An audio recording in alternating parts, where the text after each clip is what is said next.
যারা smartphone use করেন তারা আজকের এই ভিডিওটা শেষ পর্যন্ত অবশ্যই দেখবেন, আপনাদের অনেক উপকারে লাগবে।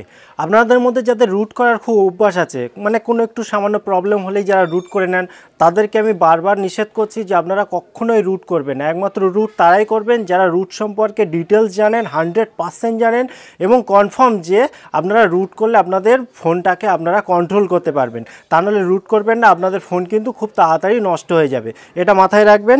আর দ্বিতীয়ত আমি আমার ভিডিওতেই বলেছি যে অটো আপডেট কখনো করে রাখবেন না, কিন্তু আপনি অবশ্যই মাঝে মাঝে সিস্টেম আপডেট, মানে আপনার যে ফোন কেনার সময় যে সিস্টেম ছিল, সিস্টেমে যে অ্যাপগুলো ছিল সেগুলো মাঝে মাঝে আপডেট করে নেবেন।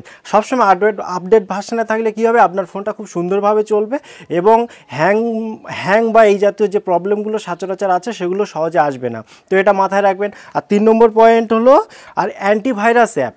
আমরা অনেকেই কি প্লে স্টোরে যখন দেখি প্রচুর অ্যান্টিভাইরাস অ্যাপ অ্যাভেলেবেল আছে এবং আমরা মনে করি ওখান থেকে অ্যাপ নিয়ে ইনস্টল করলে আমাদের ফোনে হয়তো কোনো অ্যান্টিভাইরাস আসবে না, খুব ভালোভাবে ফোন চলবে। সবথেকে মজার বিষয় হলো অ্যান্ড্রয়েড স্মার্টফোনগুলোতে কোনো রকম অ্যান্টিভাইরাস দরকারই হয় না, ওর কোনো কাজই নেই। আর ওগুলো কম্পিউটারের প্রয়োজন হয়, কম্পিউটারে অ্যান্টিভাইরাসের দরকার হয়, কিন্তু আমি বারবার বলছি স্মার্টফোনে কোনো রকম অ্যান্টিভাইরাসের প্রয়োজন নেই, বরং ওই অ্যাপগুলো আপনার ফোনের ক্ষতি করছে। তাই সবসময় ফোনকে বাঁচাতে অ্যান্টিভাইরাস থেকে এড়িয়ে চলুন। আর ব্যাটারি সেভার অ্যাপ কখনোই আপনি ইনস্টল করবেন না, কারণ এগুলো কোনো উপকারে লাগে না। অনেক রকম ব্যাটারি সেভার অ্যাপ আপনি দেখতে পাবেন প্লে স্টোরে বা অন্য অন্য সোর্স থেকে, কিন্তু সেখান থেকে কখনোই আনবেন না, ওগুলো আলটিমেটলি আপনার ফোনের ক্ষতি করে দেবে। আর দ্বিতীয় যে বলার কথা সেটা হচ্ছে, আপনি যদি অ্যাপ ইনস্টল করতে হয় অবশ্যই প্লে স্টোর থেকে করবেন, অন্য কোনো সোর্স থেকে করবেন না। আপনি যখন দেখবেন যে আপনার কোনো অ্যাপ ইনস্টল করার সময় পারমিশন চাইছে এবং আপনি আপনার ফোনের যে আননোন সোর্স ওটাকে অন করে দিচ্ছেন, জানবেন আপনি আপনার ফোনের ক্ষতিটা করে দিচ্ছেন।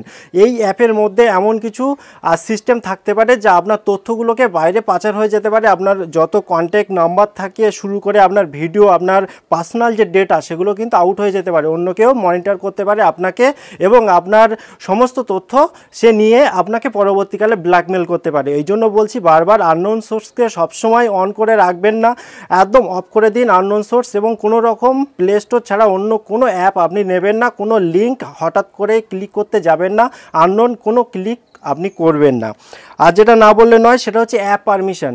আমরা অনেক সময় প্লে স্টোর থেকে বা অন্য অন্য সোর্স থেকে অ্যাপ নিয়ে রাখি, কিন্তু কোনো রকম ভুলভাল না জেনেই আমরা তাদের পারমিশন দিয়ে দিই এবং ভবিষ্যতে আমাদের পস্তাতে হয়।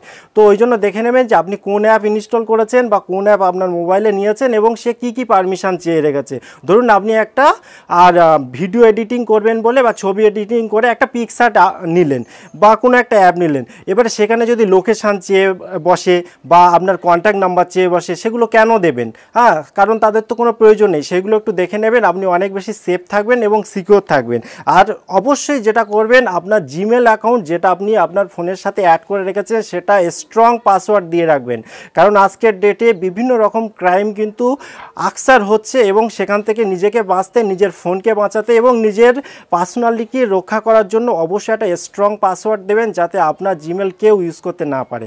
তো এইগুলো মোটামুটি করলে আপনি সুরক্ষিত থাকবেন, আপনার ফোন খুব ভালো থাকবে। আশা করি ভিডিওটি ভালো লেগেছে। যদি ভালো লাগে প্লিজ লাইক করুন, কমেন্ট করুন, বন্ধুদের সাথে শেয়ার করুন আর অবশ্যই চ্যানেলটি সাবস্ক্রাইব করে বেল আইকনটি অন করে দেবেন। আবার দেখা হবে পরের ভিডিওতে, ততক্ষণ ভালো থাকুন, সুস্থ থাকুন।